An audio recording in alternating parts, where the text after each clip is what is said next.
In this video, we're going to show you how to add your AP and IB exams to quadrant number 2, academic history.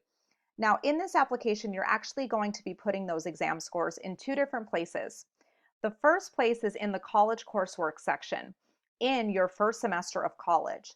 So you'll see here that in this case, I put AP English Language. So this student received a score of 3 or better, which means that they get credit for transfer. So what you want to do is you do want to put in some type of course code, and all of this you're going to put in manually. Put in the full name of the AP exam under the course title. For subject, you're going to put test credit, no subject.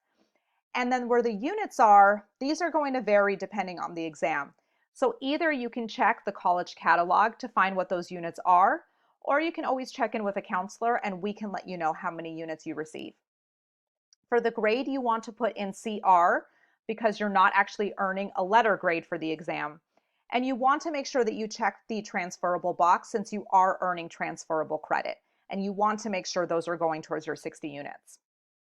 Once you've added all of your AP and IB exams here, you then want to go over to the standardized tests area and add them there as well. So you can see here that if I have to add a score, I'll select which AP exam it is from the dropdown, that I've already taken the exam. You can leave the AP ID blank because it's not required. And then you just want to include the date that you took the AP and the score that you received. And you would do that again for any additional AP or IB exams that you have. Now, if you don't have any exam scores to report or you didn't pass any of the exams that you took, you can just put, I'm not adding any standardized tests, and you'll be done with this section.